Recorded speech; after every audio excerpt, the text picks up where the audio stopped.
Okay, let's make my first video. Looks like I'm stuck to this couch. Well, I tried. Whew, that was exhausting. Time to relax. Netflix!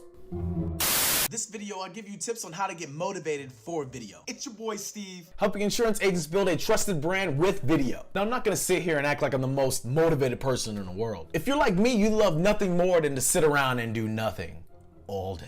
But everyone just loves videos, so you just have to make them. But that first video is always the hardest. For me, there was like a 3 to 4 month gap between making a decision to make video and actually making the video. You know the feeling, right? When you know what you need to do, but everything in the world is conveniently getting in the way. I've gotta make this video. Willpower, Laziness dwindling. overload. Maybe write the overload. script. But I'm Laziness so overload. tired. Laziness overload. I'm just gonna lay right here.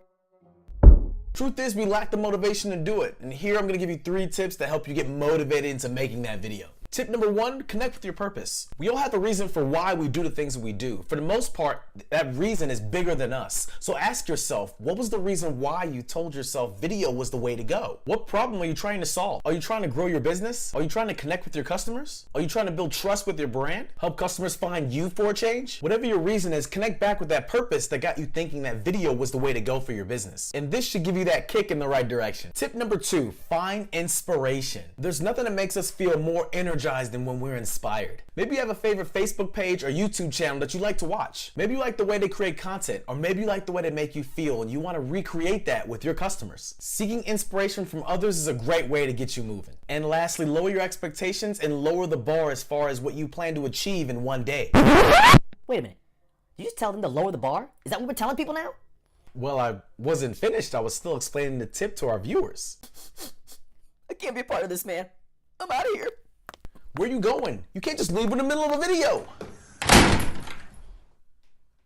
And what I mean by setting low expectations is taking the whole process of making video and taking it one step at a time. Getting started is always the hardest, so try avoid looking at the big picture. If you overthink about things like how you're gonna continue to create content, or how you're gonna get the equipment that all the pros use, or how you're gonna build an audience, if you overthink these things, it'll discourage you from getting started. You climb the staircase one step at a time, so keep things simple.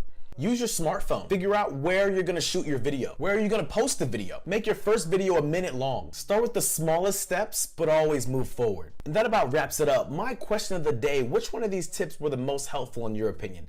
Type 1, 2, or 3 in the comments below. I'd love to hear what you guys have to say. And if you enjoyed this video, please feel free to smash that like button. Until next time, I'll see you guys next week on my next video. Take care, I'll see you around.